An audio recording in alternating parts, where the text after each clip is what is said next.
Assalamualaikum warahmatullahi wabarakatuh. Kami daripada kumpulan 1 yang dianggotai oleh Erna Hayati binti Osman, Muhammad Fahmi Ashraf bin Nur Azmi dan Sa'ari bin Senik. Pada hari ini kami ingin membentangkan teori pentadbiran dan pengurusan. Antara isi kandungan pembentangan kami ialah 1. Latar belakang pelopor, 2. Latar dan definisi, 3. Kepentingan fungsi dan raja, 4. Penerangan konstruk dan yang kelima artikel yang berkaitan dengan tajuk. Pada hari ini, saya ingin membentangkan teori pengurusan saintifik oleh Frederick Winslow Taylor. Sedikit latar belakang tentang Frederick Winslow Taylor. Beliau dilahirkan pada 20 Mac 1856. Beliau adalah warga negara Amerika Syarikat yang bekerja sebagai jurutera dan juga perunding.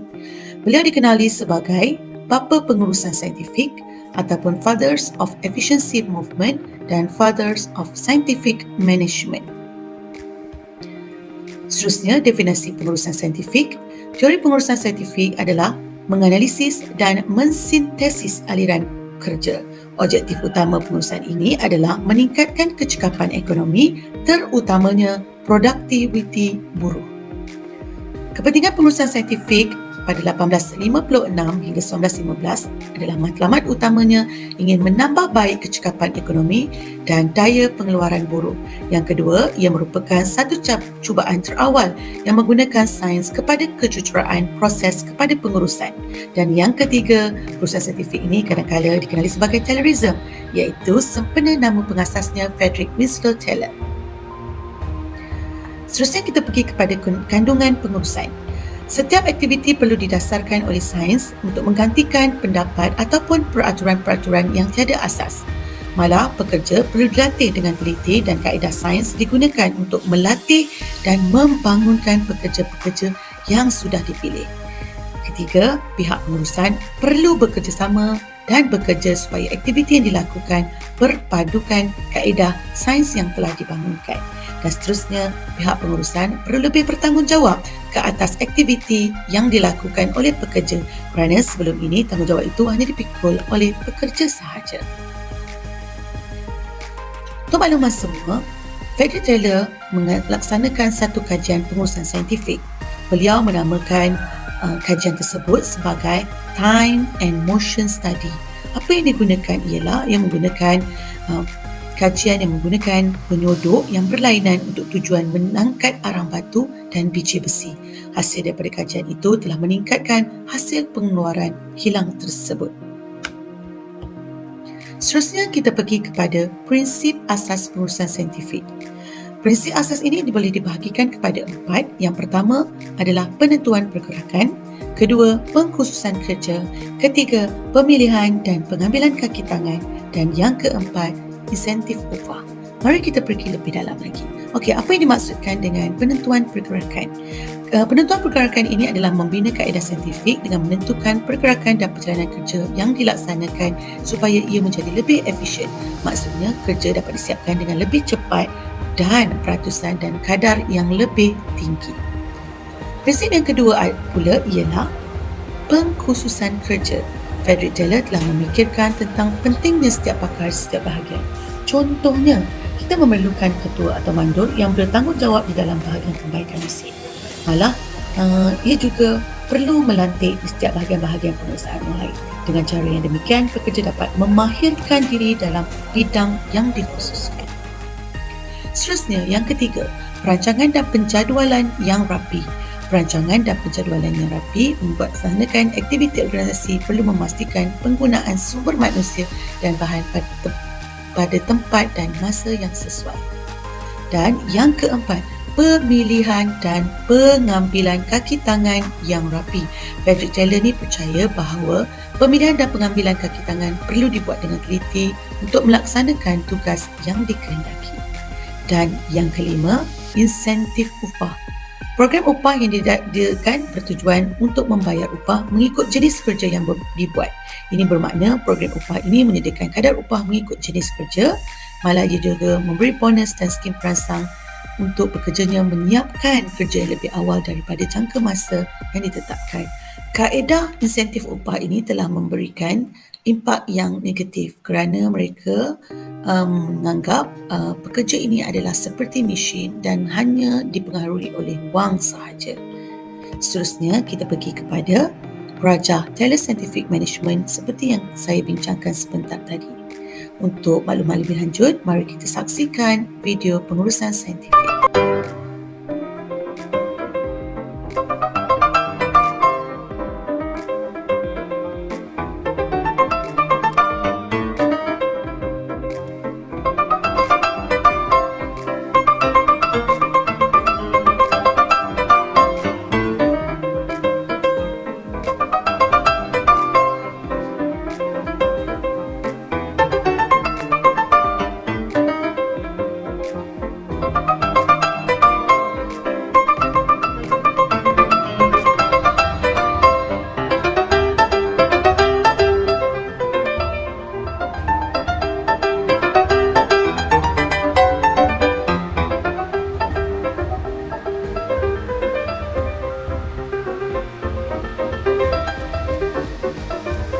Kepada bahagian pengurusan pula, Taylor percaya bahawa pihak pengurusan dapat memindahkan kawalan daripada pekerja ke pengurusan. Pengurus pula berupaya meningkatkan perbezaan antara metal dan juga tenaga kerja secara manual. Dia yakin perancangan yang terperinci dapat menentukan pekerjaan bagaimana hal ini harus dilakukan, ia dapat dirumuskan, disampaikan daripada pengurus kepada pekerja. Mari kita tengok hierarkinya. Maksudnya, hierarki yang di bawah adalah employees ataupun pekerja yang disupervise ataupun diselia oleh supervisor, dan supervisor diselia oleh manager, dan mereka ditadbir oleh big boss.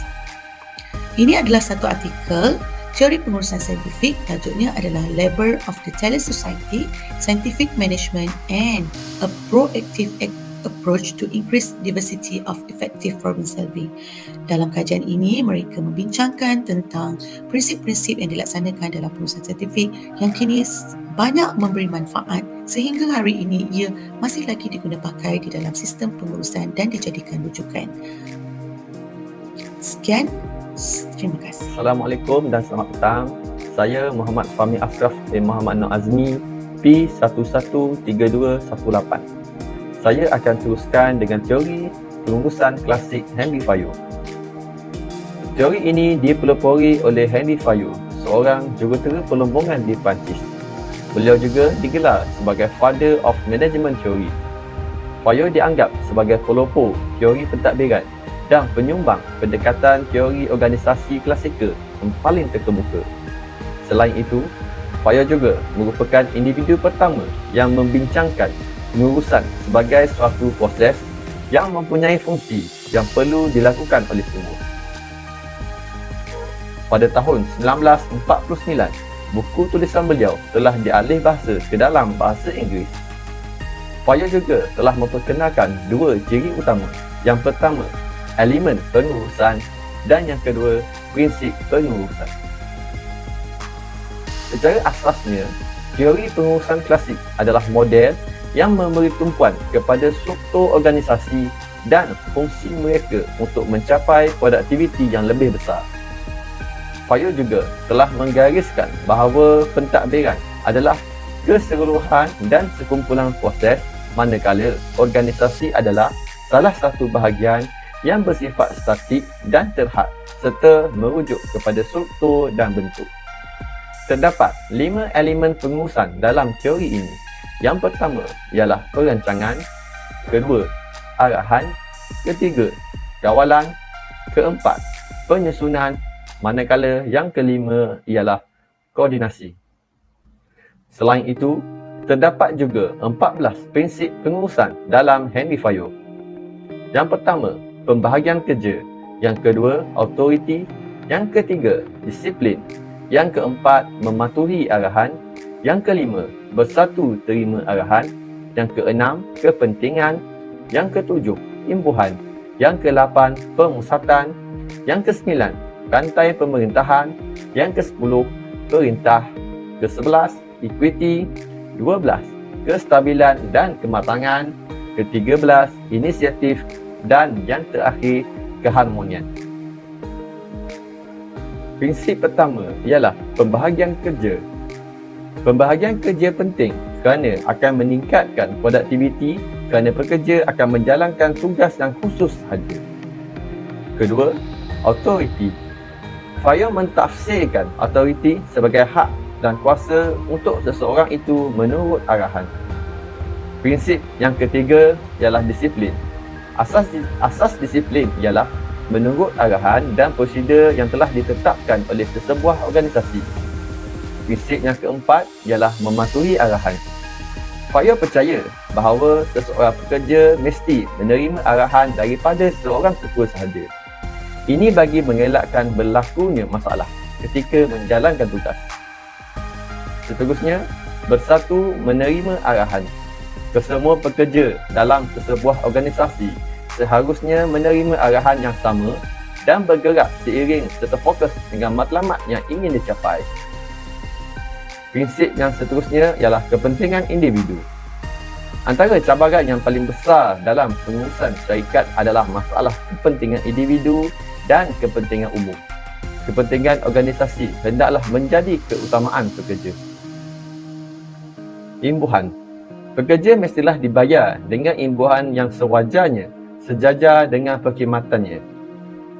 Selain itu, pemusatan. Walaupun pengurus bertanggungjawab sepenuhnya ke atas organisasi, kaki tangan bawahan hendaklah juga diberi kuasa yang cukup untuk menjalankan tugas dengan lebih efektif. Prinsip yang seterusnya ialah rantai pemerintahan. Rantai pemerintahan ini menunjukkan hierarki autoriti bermula dari peringkat atasan hingga ke peringkat bawahan di dalam struktur organisasi. Perintah. Kesemua arahan dan perintah serta aliran proses harus dipatuhi mengikut cara yang telah ditetapkan. Seterusnya, equity. Setiap pekerja hendaklah diberi layanan dan keadilan yang seimbang antara satu sama lain. Prinsip yang seterusnya, kestabilan kematangan. Semua pekerja perlu diberi tempoh tertentu untuk belajar daripada pengalaman kerja dan proses pembelajaran yang berterusan. Prinsip yang seterusnya ialah inisiatif. Setiap kaki tangan hendaklah diberi kebebasan untuk memajukan dan mengimplementasi rancangan. Prinsip yang terakhir ialah keharmonian. Keharmonian di kalangan kaki tangan mewujudkan perpaduan dan keteguhan organisasi. Satu contoh artikel tentang teori pengurusan klasik Henry FIRE. Artikel ini bertajuk Using Henry FIRE Principle for Better Classroom Management. Pengkaji ini telah menerapkan prinsip-prinsip teori pengurusan FIRE dalam usaha untuk menguruskan bilik darjah lebih cekap dengan meminimumkan situasi konflik dan dengan itu mewujudkan suasana pendidikan yang lebih kondusif. Menurut pengkaji, objektif pengajaran berkesan dicapai melalui pengurusan bilik darjah yang betul, iaitu dengan memasukkan matlamat yang telah ditentukan. Saya Syahari Besenik P113223. Saya akan membentangkan teori birokrasi Max Weber. Teori birokrasi Max Weber dipelopori oleh Maximilian Weber yang lahir pada 21 April 1864 dan beliau meninggal dunia pada 14 Jun 1920. Beliau merupakan seorang ahli sosiologi dan ekonomi politik Jerman. Kajian beliau banyak dipengaruhi oleh teori sosial, penyelidikan sosial dan disiplin sosiologi itu sendiri. Kerjaya beliau adalah bidang ekonomi, sosiologi, sejarah, perundangan, politik dan falsafah. Definisi teori birokrasi Max Weber merujuk kepada satu cara pelaksanaan pentadbiran dan penguatkuasaan undang-undang yang sah. Ia juga merupakan struktur pentadbiran yang dibangunkan dalam satu pertubuhan. Terdapat 3 tipologi autoriti menurut Max Weber. Yang pertama iaitu autoriti tradisional yang berlandaskan pewarisan daripada autoriti terdahulu. Autoriti yang kedua iaitu autoriti rasional sah yang melibatkan kepercayaan dalam legaliti Dan yang ketiga, autoriti karismatik, iaitu ciri-ciri pemerintahan dalam corak normatif. Terdapat 7 struktur birokrasi Max Weber. Yang pertama, susunan fungsi pejabat yang tetap. Yang kedua, bidang kecekapan khusus. Yang ketiga, susunan jabatan adalah berdasarkan prinsip hierarki. Yang keempat, tingkah laku berbentuk peraturan atau norma teknik. Yang kelima, menekankan prinsip bahawa anggota staf pentadbiran tidak dapat memiliki saranan produksi dan pentadbiran. Struktur yang keenam, iaitu organisasi perlulah bebas daripada setiap pengendalian luaran. Struktur yang ketujuh, segala tindakan, keputusan dan peraturan dalam hal pentadbiran harus dirumus dan dicatatkan secara bertulis. Ini rajah berkaitan teori birokrasi yang diamalkan oleh pentadbiran pendidikan di Malaysia. Yang tertinggi Eksekutif Menteri dan juga KPPM. Kemudian di bawah dia pengurusan, iaitu pengarah negeri, untuk bahagian penyediaan iaitu PBD. Teknikal terdiri daripada pengetua-pengetua dan pelaksanaan terdiri daripada guru-guru. Daripada atas ke bawah tu bilangannya makin bertambah. Bagi 3 pertimbangan teori birokrasi. Yang pertama, kebertanggungjawaban, iaitu bertanggungjawab dalam membuat keputusan. Yang kedua, hierarki dan definisi tanggungjawab yang memantapkan lingkungan kuasa. Dan yang ketiga, penyediaan untuk kerja, iaitu pemilihan pekerja yang benar-benar layak. Fungsi teori birokrasi. Fungsi pertama, membina sistem rantaian arahan yang tersusun. Fungsi yang kedua, segala rancangan dapat disatukan. Fungsi yang ketiga, pemusatan pembuatan keputusan dapat dijalankan. Dan fungsi yang keempat, setiap jabatan dapat menjalankan fungsi mereka masing-masing. Objektif teori birokrasi, banyak objektif dia, antaranya adalah agar pekerjaan dapat dijalankan dengan baik. Yang kedua, mewujudkan kecekapan dan kebolehpercayaan. Objektif yang ketiga, menjadikan sesebuah organisasi menjadi lebih cekap. Yang keempat, mencapai ke arah organisasi yang lebih efisien dan sistematik. Yang kelima, mengawal seluruh struktur dan proses organisasi. Dan yang keenam, mengurangkan pekerja menghabiskan masa dan tidak konsisten. Terdapat juga kelemahan teori birokrasi, iaitu yang pertama, peraturan yang berlebihan.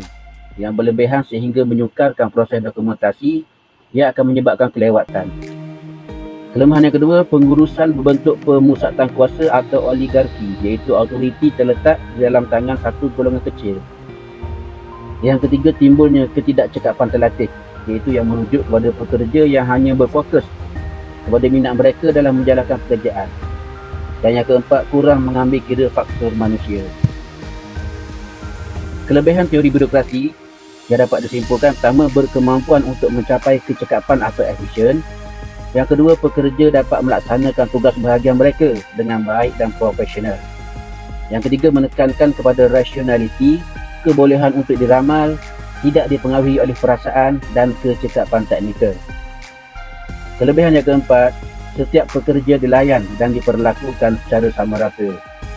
Dan kelebihan yang kelima, pentadbiran organisasi tidak dipengaruhi perasaan dan bersifat pribadi atau impersonal. Terdapat 2 artikel berkaitan teori birokrasi. Yang pertama, birokrasi dalam organisasi seni, kajian kes terhadap unit muzik Dewan Bandari Kuala Lumpur, yang ditulis oleh Siti Radiah Hamzah dan Abdul Samad Kecut. Yang kedua, pengaruh kepimpinan negara-negara di Asia dalam reformasi birokrasi Indonesia, yang ditulis oleh Fitri Syah Munir dan MPhil 2017. Sekian, terima kasih.